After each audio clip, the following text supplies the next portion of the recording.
Game over.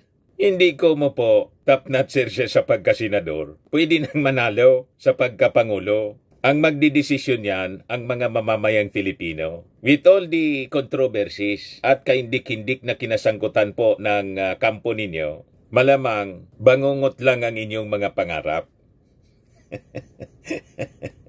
Maging bangungot ang inyong mga pangarap.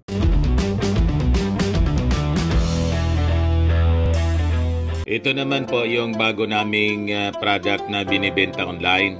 iGlow Serum, whitening po siya. Tingnan ninyo yung epekto sa aking anak na architect before and now. Yung mga inquiries po ninyo, dumiretso na lang kayo sa kanyang Facebook account, Riz Maravillas. Wala na mga kababayan, finish na. Yung mga nasa kampo po ng mga Duterte, kung sino-sino na lang ang nasa isip na gustong patakbuhin sa pagkapangulo ng tagal-tagal pa po ng presidential election 2028. Bakit na niya, Mr. Maravilla? Sabi po ni Sal Panelo, si Atty. Sal, yung taga rito sa amin, pag hindi daw makatakbo si Sara sa 2028 mga kababayan, kasi baka makulong o ma-disqualify once na-impeach mga kababayan at na-convict, o kung hindi, tumakas. Kasi sabi niya hindi siya tatakas. Palagi pong baliktad kung magsalita yung mga Duterte.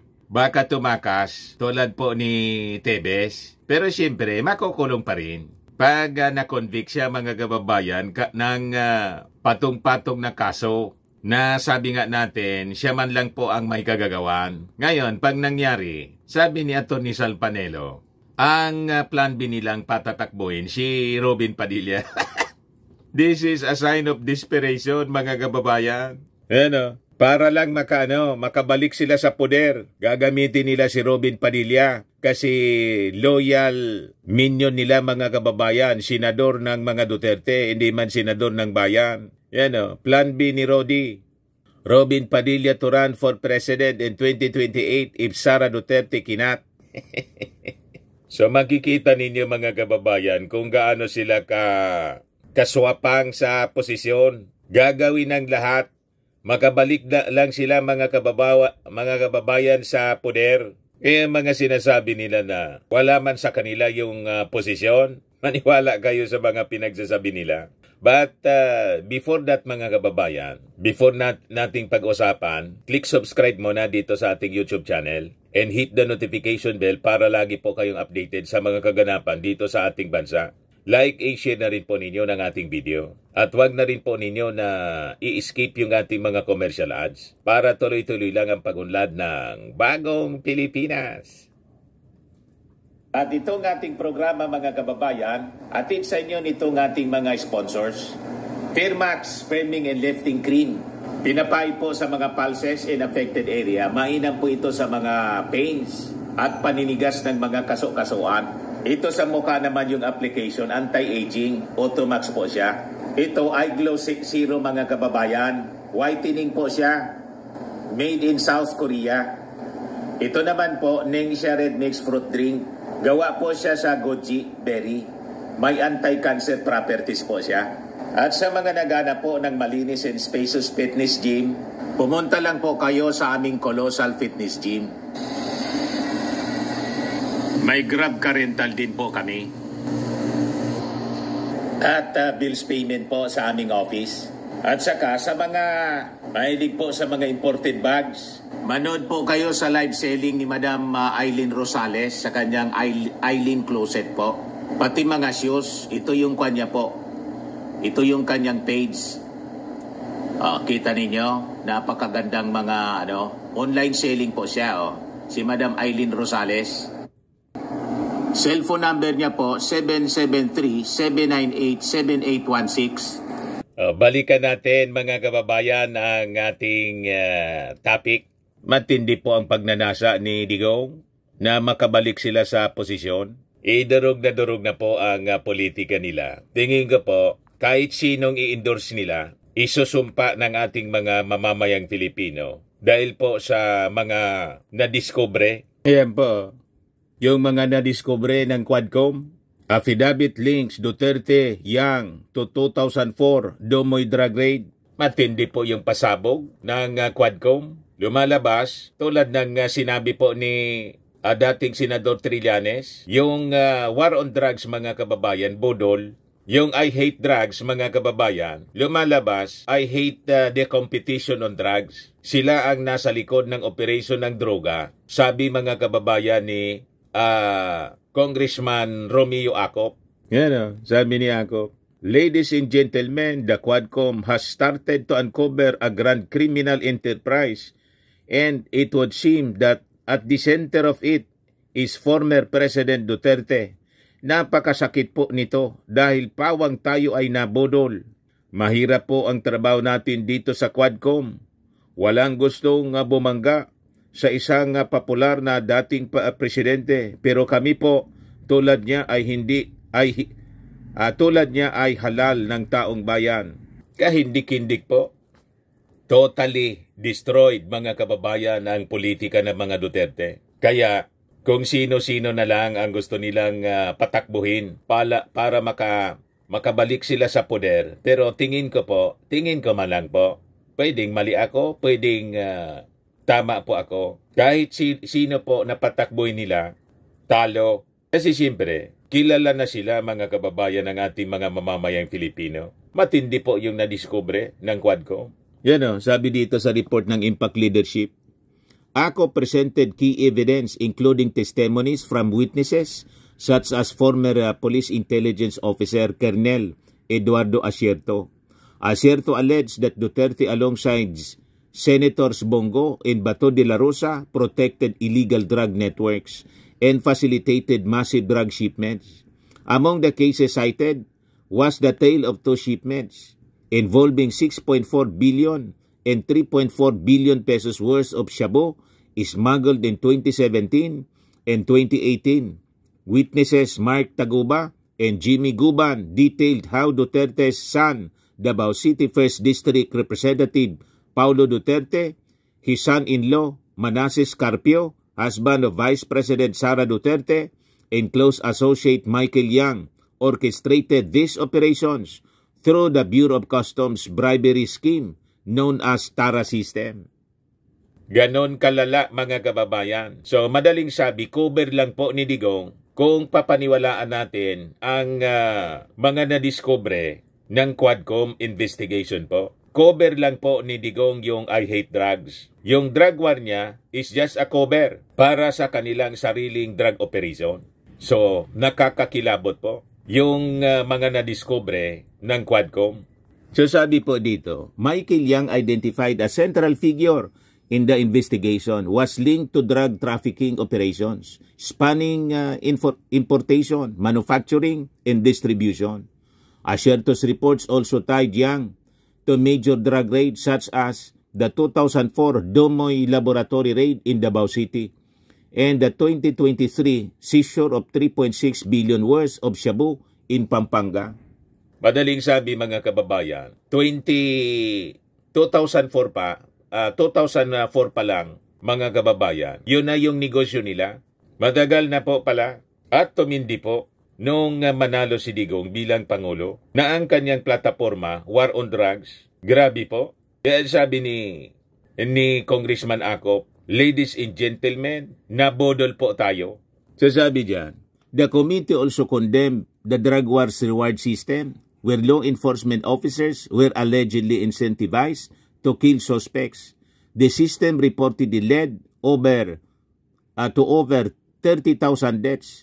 Testimonies from Colonel Joby Espinido and others revealed rewards of up to 100,000 per kill, targeting individuals in a manner that allowed imported drugs to dominate the market.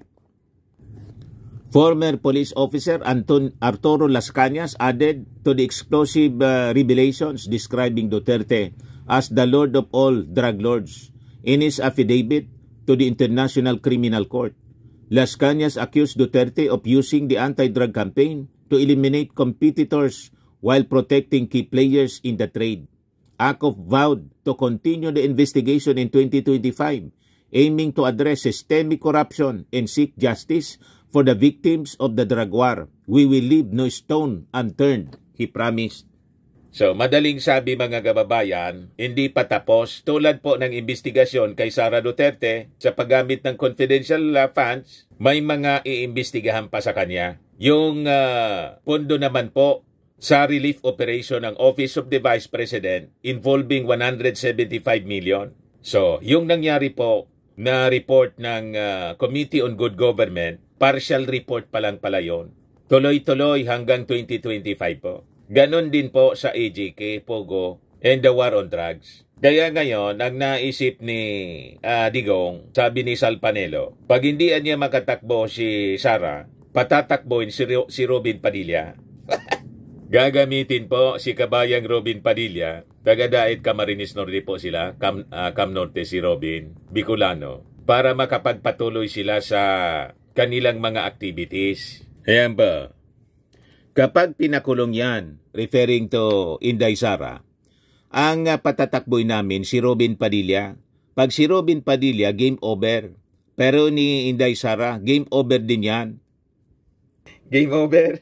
Hindi ko mo po top-notcher siya sa pagkasenador. Pwede nang manalo sa pagkapangulo.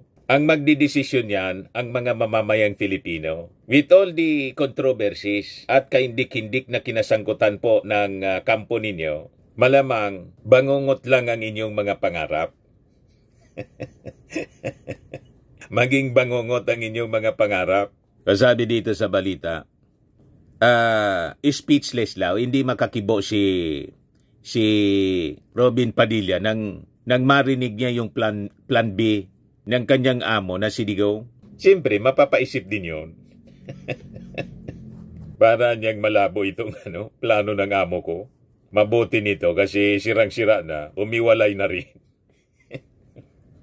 Hindi mo po masabi yung tao, si Tolentino nga po, biglang nag-abandon ship.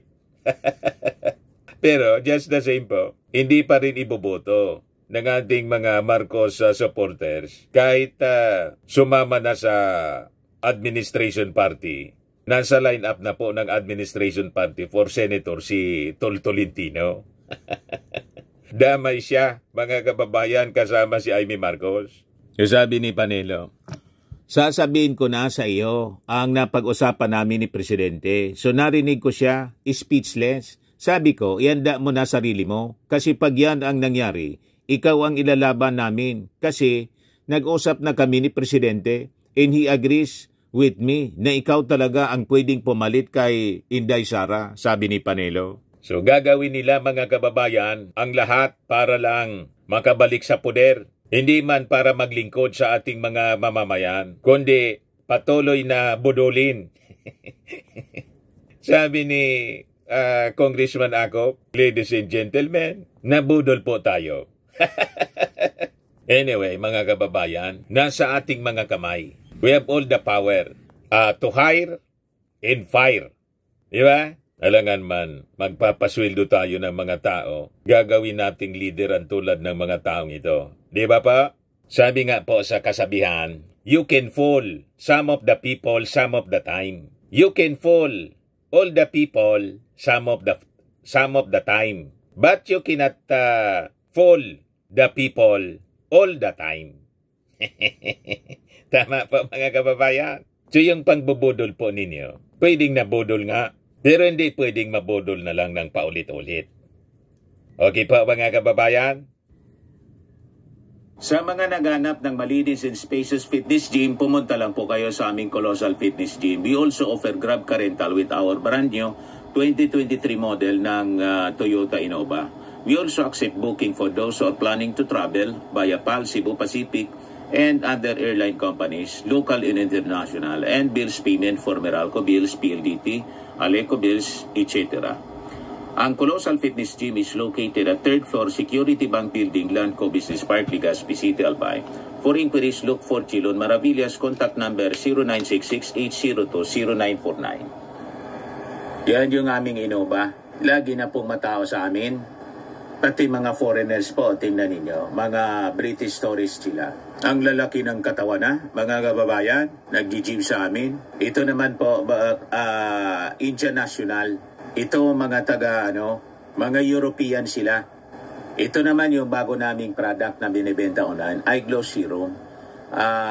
Whitening po siya galing sa South Korea. Tingnan ninyo yung epekto sa aking anak na architect entrepreneur, Riz Maravillas. For inquiries, look for Riz Maravillas on FB. Ito naman po, Firmax Firming and Lifting Cream. Pinapahid po ito sa mga pulses and affected area. Mainam po ito sa mga pains at paninigas na mga kaso-kasuan. Ito po, Automax Radiant Serum. Sa mukha naman yung application. Anti-aging po siya. You will look 10 years younger than your age. Sa mga cancer patients naman po, baka lang gusto ninyo itong itry. Nengxia Red Mixed Fruit Drink. Hindi man po siya gamot, food supplement siya. Kaya lang, gawa siya mga kababayan sa goji berry. Yung goji berry may anti-cancer properties. Yung mga inquiries ninyo, dumiritso na lang kayo sa aming messages sa Facebook para masagot namin agad. Ayos po. Ako po si Dante Maravillas. Bye-bye. God bless.